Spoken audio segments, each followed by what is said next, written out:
All right, welcome back everyone for another deep dive. And today we've got kind of a unique one. Yeah. We usually look at research and books and, published work like that. But No?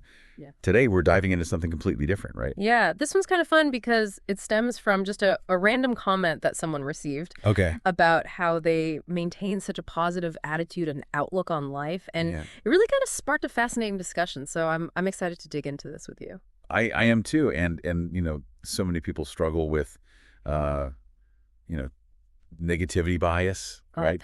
And just kind of yeah. feeling overwhelmed by the negative things in life. So to have this like little nugget of wisdom is kind of exciting. Totally. And it is a surprisingly simple little technique or approach. And it's really about reframing how we experience our days.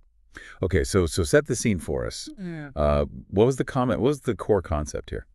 So the source shared that someone was like amazed by their like consistently positive outlook Yeah. and kind of asked them like, hey, what's your secret? And their response was really interesting. They basically said that they don't believe in bad days. Oh, They yeah. only believe in bad moments Okay. within a day. I love that. Yeah. I love that. It's so simple, but It is. yeah, it's like a little mental shift that Yeah. can make a huge difference. So tell me more about like how they break it down. Like how do you go from this concept of like, I don't have bad days, I just have bad moments. Like how does that actually play out in their life? Yeah, so essentially they kind of mentally separate the good from the bad throughout the day, Okay. almost like creating this mental highlight reel Uh-huh. of the positives. So, they acknowledge that, yeah, there might be, a frustrating meeting or a traffic jam or whatever, Right. but they don't let that one thing color the entire experience. So instead of like letting that one frustrating meeting color the whole day, it's more like, okay, that was a bad moment. Exactly. But then focusing on, a good conversation with a coworker Or- or, accomplishing a task or something like that. Exactly. And it's not about denying that the negative exists, right? It's not about pretending that everything is perfect. Right. It's really about choosing where we direct our attention. And there's actually a lot of research in positive psychology on this, the benefits of savoring positive experiences. Yeah. So when we intentionally focus on the good moments, they actually have a more significant impact on our overall well-being. So how can our listener practically apply this idea?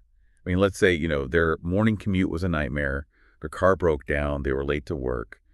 How would they use this moments technique to kind of shift their perspective? Yeah, that's a great example. So instead of letting that commute dictate their entire mood for the day, Right. they might, try to focus on maybe they had a delicious cup of coffee before they left the house. Or, maybe they had a really productive work session later in the morning. Right. It's about finding those bright spots, those little pockets of positivity, even amidst the challenges. I like that. I like that a lot. And the source also mentioned the 24-hour framework, right? We all have the same 24 hours in a day. Yeah.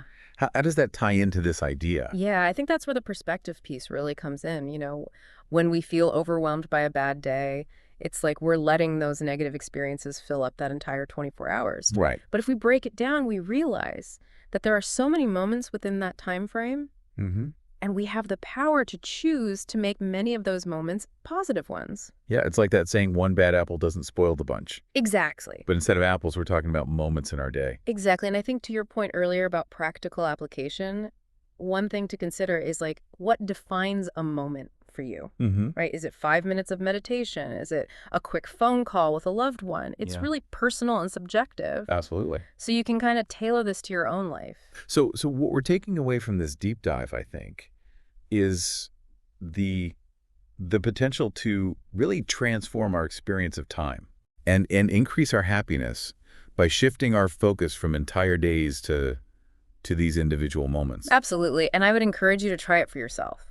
Yeah. Like actually pay attention to those small wins, those moments of joy or gratitude Mm-hmm.